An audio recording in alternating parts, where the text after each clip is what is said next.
घमंडी कबूतर। वो वहाँ दूर सुनहरे रंग में चमचमाता सीना तान कर चल रहा है ना, वही तो है सुनहरा कबूतर।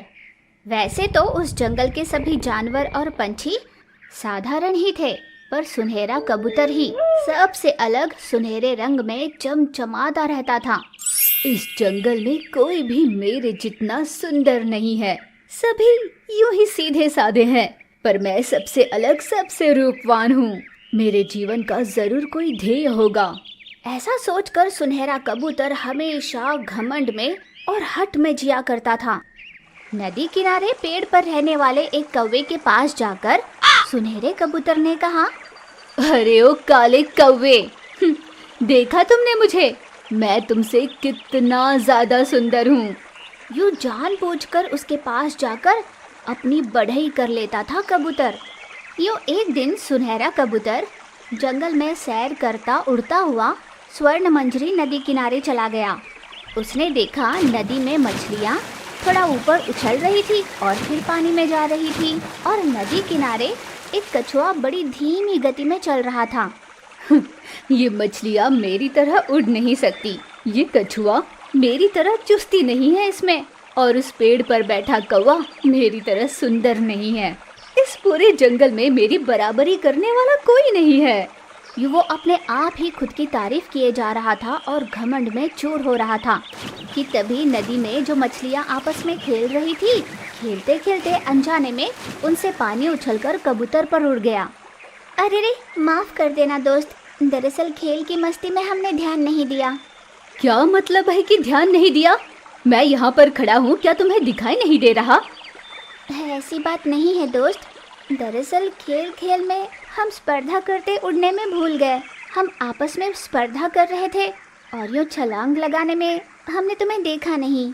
अच्छा, छलांग लगाने उड़ने की प्रतियोगिता हो रही थी। मेरे साथ स्पर्धा करो तो मैं समझूं। यूँ खुद पर बड़े गर्व से उसने पूछा।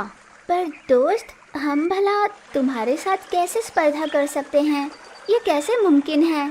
अच्छा, तो आकर मेरे पैरों में गिर जाओ। दोस्त कबूतर, ये तुम कैसी बातें कर रहे हो? ये सही नहीं है। इसमें सही गलत क्या है? हिम्मत है तो मेरे साथ स्पर्धा करो। वैसे भी तुम तो क्या, इस पूरे मनमद वन में कोई ऐसा प्राणी नहीं है जो मेरे साथ बराबरी कर सके।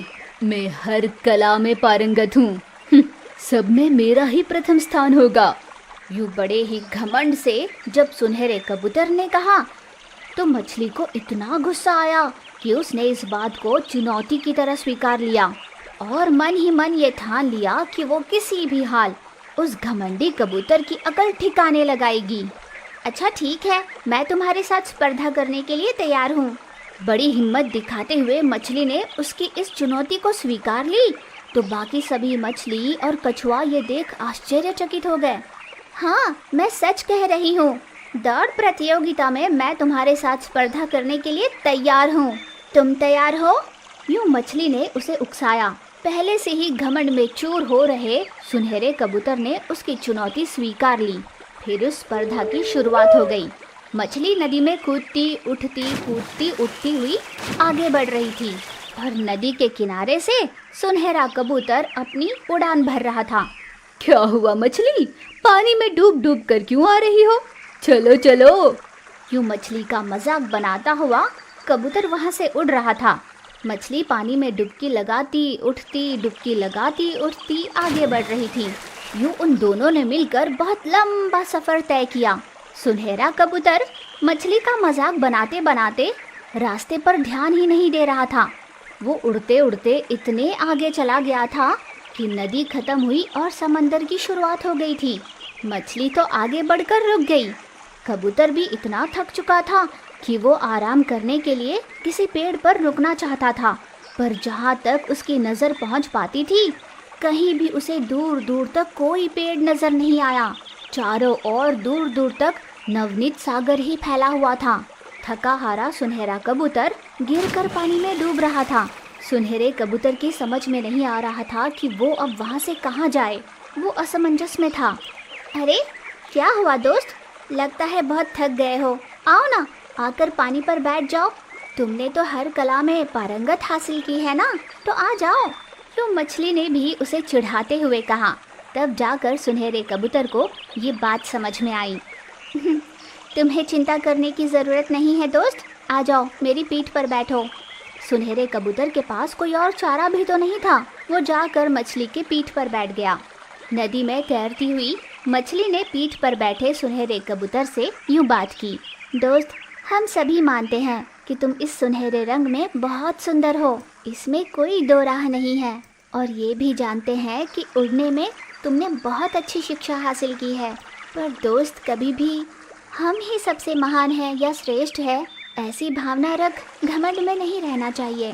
तैराकी में हम मछलियाँ ही सबसे आगे होती हैं और युद्ध करने में मृगराज श्रेष्ठ होते हैं। यूँ भिन्न प्रकार के प्राणी अलग अलग विद्याओं में श्रेष्ठ होते हैं। अगर कोई प्राणी कई विद्याओं में श्रेष्ठ है तो हमें उसकी श्रेष्ठता से जलन की भावना नहीं रखनी चाहिए। और कोई हमसे कम विद्यावान है या कमज़ोर है तो उसका मजाक उड़ाकर घमंड नहीं करना चाहिए। हर किसी की अपनी अपनी श्रेष्ठताएं होती हैं।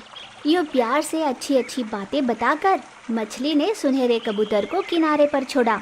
दोस्त, अगर मेरी बातों का बुरा लगा हो तो मुझे माफ़ कर देना।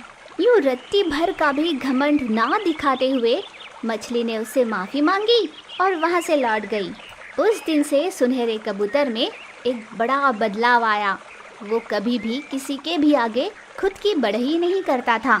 सबके साथ प्यार से मिलजुल कर रहता और जंगल में नेक सुनहरे कबूतर के नाम से प्रसिद्ध हुआ।